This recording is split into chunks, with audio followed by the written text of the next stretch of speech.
പുതിയൊരു വീഡിയോയിലേക്ക് എല്ലാവർക്കും സ്വാഗതം. ഇന്ന് നമുക്ക് 5 മിനിറ്റ് കൊണ്ട് തന്നെ ചെയ്തെടുക്കാൻ പറ്റുന്ന ഒരു ബേബി സ്കേർട്ടാണ് ഞാൻ ചെയ്ത് കാണിക്കുന്നത്. ഇതൊരു 4-5 വയസ്സ് പ്രായം വരുന്ന കുട്ടികളുടെ അളവിലാണ് ഞാൻ ചെയ്യുന്നത്. ഈ സ്കേർട്ടിൻ്റെ വേസ്റ്റ് അളവ് 22 ഇഞ്ചും അതുപോലെ ഇതിൻ്റെ ലെങ്ത്ത് 14 ഇഞ്ചുമാണ് നമുക്ക് വേണ്ടത്. അപ്പോൾ ഞാൻ ഈ തുണി രണ്ടായി മടക്കി ഇടുമ്പോൾ ഇതിൻ്റെ ലെങ്ത്ത് വരുന്നത് 26 ഇഞ്ചാണ്. അപ്പോൾ ഫുൾ ലെങ്ത്ത് വരുന്നത് 52 ഇഞ്ച്. അതുപോലെ ഇതിൻ്റെ വീതി വരുന്നത് 18.5 ഇഞ്ചാണ് ഞാൻ എടുത്തിരിക്കുന്നത്. 2 ഇഞ്ച് വിട്ട് വരുന്ന എലാസ്റ്റിക്കാണ് ഞാൻ ഇതിൽ ഉപയോഗിക്കുന്നത്.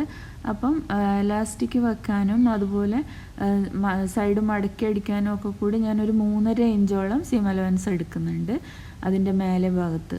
അപ്പോൾ ആ ഭാഗത്ത് നമുക്ക് ആദ്യം ഒരു 1/2 ഇഞ്ചിൽ ഇതുപോലെ ഒന്ന് മടക്കി സ്റ്റിച്ച് ചെയ്യണം. അതിന് ശേഷം എലാസ്റ്റിക് വെക്കാൻ വേണ്ടിയിട്ട് ഒരു 2.5 ഇഞ്ചിൽ ഇതുപോലൊരു എലാസ്റ്റിക് കേസും ഉണ്ടാക്കണം.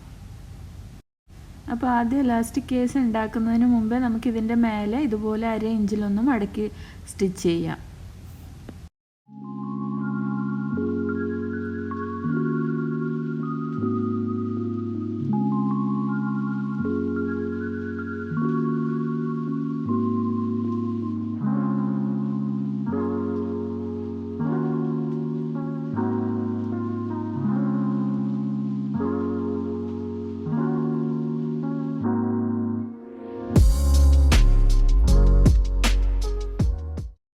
ഇനി ഈ സ്കേർട്ടിൻ്റെ വേസ്റ്റ് റൗണ്ട് 22 ഇഞ്ച് ആയതുകൊണ്ട് അതിൽ നിന്ന് 3 ഇഞ്ച് കുറച്ചിട്ട് 19 ഇഞ്ച് ലെങ്ത്തിലുള്ള എലാസ്റ്റിക്കാണ് ഞാൻ എടുക്കുന്നത്.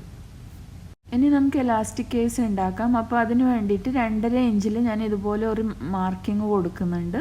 എന്നിട്ട് ആ മാർക്കിങ്ങിൽ കൂടി നമുക്ക് ഇതുപോലെ ഒന്ന് മടക്കിയിട്ട് സ്റ്റിച്ച് ചെയ്തെടുക്കാം. അപ്പോൾ നമുക്ക് എലാസ്റ്റിക് ഈസി ആയിട്ട് അതിൽ ഇടാൻ പറ്റും. കൃത്യം 2 ഇഞ്ച് വിടത്തിൽ നമ്മൾ കേസ് ഉണ്ടാക്കി കഴിഞ്ഞാൽ എലാസ്റ്റിക് ഇടാൻ കുറച്ച് ബുദ്ധിമുട്ടായിരിക്കും. അതുകൊണ്ടാണ് ഞാൻ 1/2 ഇഞ്ച് കൂടുതലെടുത്തിട്ട് സ്റ്റിച്ച് ചെയ്യുന്നത്. അപ്പോൾ ആ മാർക്കിങ്ങിൽ ഇതുപോലെ വെച്ചിട്ട് നമുക്ക് മടക്കി ഒന്ന് സ്റ്റിച്ച് ചെയ്തെടുക്കാം.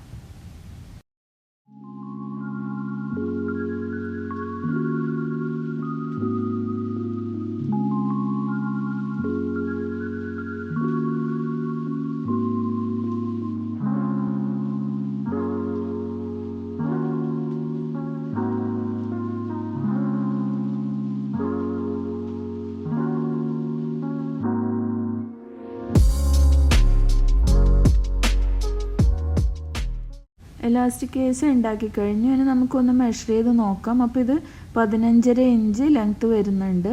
അപ്പോൾ നമ്മൾ സ്കേർട്ടിന് 14 ഇഞ്ച് ലെങ്ത്താണ് വേണ്ടത്. അപ്പോൾ താഴത്തെ ഭാഗം നമുക്ക് അതിനനുസരിച്ച് ഒന്ന് മടക്കി സ്റ്റിച്ച് ചെയ്തെടുക്കാം. അപ്പോൾ ഞാൻ ആദ്യം ഒരു 3/4 ഇഞ്ച് മടക്കി വീണ്ടും ഒരു 3/4 ഇഞ്ചും കൂടി മടക്കിയിട്ട് അതൊന്ന് താഴത്തെ ഭാഗം സ്റ്റിച്ച് ചെയ്തെടുക്കുന്നുണ്ട്. ഈ വീഡിയോയിൽ കാണുന്ന രീതിയിൽ മടക്കിയിട്ടാണ് ഞാൻ സ്റ്റിച്ച് ചെയ്തെടുക്കുന്നത്.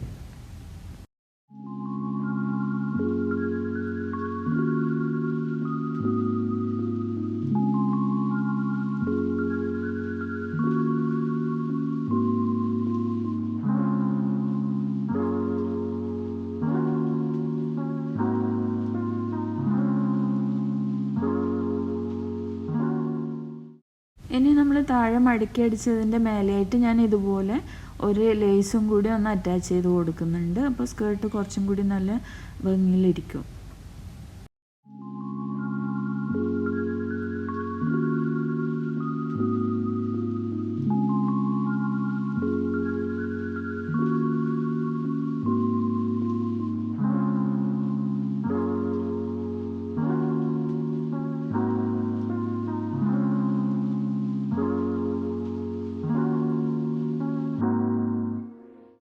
ഇനി നമുക്കൊരു സേഫ്റ്റി പിന്നെ ഇതുപോലെ എലാസ്റ്റിക്കിൻ്റെ അറ്റത്ത് ഒന്ന് കുത്തിയെടുത്തിട്ട് നമുക്ക് ഈ എലാസ്റ്റിക് ഈ കേസിൻ്റെ അകത്തേക്ക് ഇട്ടെടുക്കാം.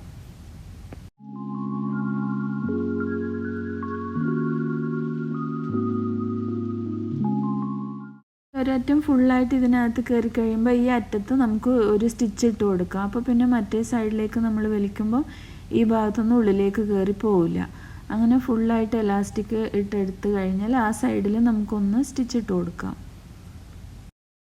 എലാസ്റ്റിക് ഫുള്ളായിട്ട് ഇതുപോലെ ഇട്ട് കഴിഞ്ഞിട്ട് നമുക്ക് ആ ഇതൊക്കെ ചുരുക്കമൊക്കെ ഒന്ന് കറക്റ്റാക്കി വെച്ചതിന് ശേഷം ഈ ഒരു സൈഡ് ഇതുപോലെ വലിച്ച് പിടിച്ചിട്ട് നമുക്ക് ഇതിൻ്റെ സെൻറ്ററിൽ കൂടിയും കൂടി ഒരു സ്റ്റിച്ച് ഇട്ട് കൊടുക്കാം. അപ്പം പിന്നെ എലാസ്റ്റിക് അതിൻ്റെ ഉള്ളിൽ ഇങ്ങനെ തിരിഞ്ഞു മറിഞ്ഞൊന്നും കിടക്കില്ല, നല്ല നീറ്റായിട്ട് കിടക്കും. അപ്പോൾ നമുക്ക് ഇതുപോലെ വെച്ചിട്ട് രണ്ട് സൈഡിൽ നിന്ന് എലാസ്റ്റിക് ഒന്ന് വലിച്ച് പിടിക്കണം. വലിച്ച് പിടിച്ചിട്ട് വേണം സെൻറ്ററിലേക്ക് കൂടെ സ്റ്റിച്ച് ഇട്ട് കൊടുക്കാൻ.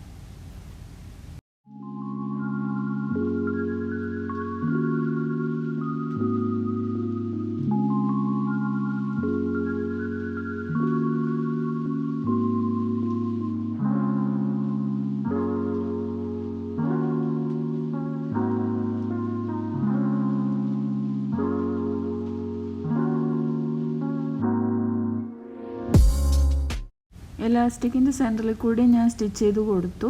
ഇനി നമുക്ക് ഇതിൻ്റെ സൈഡ് ഇതുപോലെ വെച്ചിട്ട് നല്ല വശങ്ങൾ ചേർത്ത് വെച്ചിട്ട് ഈ സൈഡ് ഒന്ന് സ്റ്റിച്ച് ചെയ്ത് കൊടുക്കുകയാണ് വേണ്ടത്. അപ്പോഴേക്കും നമ്മൾ സ്കേർട്ട് റെഡിയാവും. അപ്പോൾ ഞാനത് സ്റ്റിച്ച് ചെയ്ത് കൊടുക്കുന്നുണ്ട്.